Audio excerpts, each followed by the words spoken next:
Today's brand is tomorrow's demand with starting conversations earlier that have some embedded credibility, I think is critical to success. So I think about just from a selfish standpoint of the conversations that we have at Oversight, our buying audience.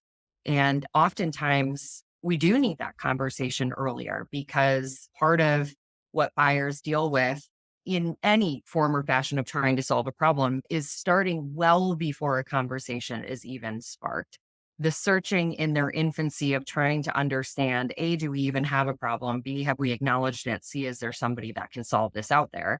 So, with the appropriate branding, and I don't want to steal this person's quote, but today's brand, what's out there in the marketplace from an intent and a search driven perspective could help accelerate those types of conversations earlier on. So I do think that sometimes the short term pieces are necessary, but there's a much longer term game that pays off from consistent and constant branding focus beyond just how many conversations are we having? How many webinars do we do per month? How many in person visits or trade shows or whatever are we doing? All of those pieces, again, are critical. But what's the difficulty of how do you capitalize on making sure that today's brand does turn into demand tomorrow, which is, of course, the struggle and the science and the testing behind your entire marketing leadership audience. And it's something that's interesting. I wrote down, by the way, because I love, I'm going to steal the way that you phrased it, conversations with embedded credibility. It's another way of saying we're doing the job right in terms of Yep. brand and Yep. positioning ourselves as leaders and trusted advisors.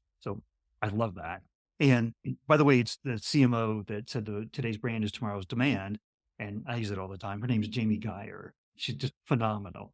But one of the things that I wanted to ask was that the idea here is that it takes sales cycles away at the beginning, but it accelerates sales cycles all through the ABM process. And the acceleration of the sales cycle through the ABM process is because we can't just sell, but we have to be sharing things of high value, high credibility. If we're not constantly producing things of high value and high credibility, then we're going to lose the ability to add that into the sales process where branding, thought leadership can be Mhm. seen as longer term. We need to be doing it. But guess what? I got a quota over my head.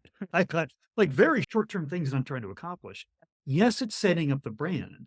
But I wanted your opinion on, but at the very same time, in day to day ABM sales processes, it's making an impact. So there is very much short term impact, or you can agree or disagree on this. I've loved your opinion. There is long term and short term impact of that high level credibility embedded thought leadership, whatever you want to call it, content. Would you agree with that? Or what's your thoughts and perspective? I'm not just saying this, but I would agree with that. It because there's another added layer, again, very specifically from my purview in a sales cycle, that the short-term thought leadership pieces can come very much in handy. And that added layer could be, is this a competitive sale? So without us knowing down the road who is coming into the funnel, where they're at in their journey, are they going to bid? Is it an RFP? Do we already know that there's three competitors in the mix? And again, to give the very sales leader type statement that I should have prefaced this with, every sale is a competitive sale because somebody could choose to do nothing. But what I'm speaking to and why I agree with your statement is if we're in a head to head comparison between somebody else and there exists an entire library of branded thought leadership. And this person, this other company was doing webinars sponsored by EY or PwC or whoever it might be, or they're a trusted partner of ABC company.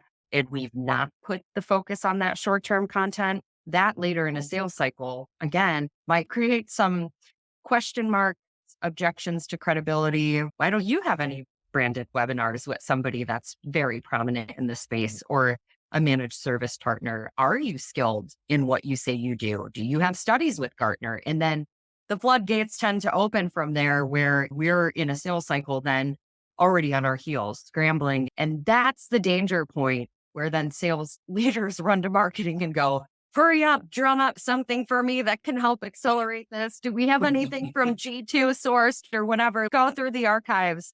And that is just a recipe that none of us from a sales or marketing perspective ever want to find ourselves in. So I do agree with that balance that the commitment to short-term content pieces that could attribute to really credible thought leadership later in a sales cycle is a very important piece of the cycle.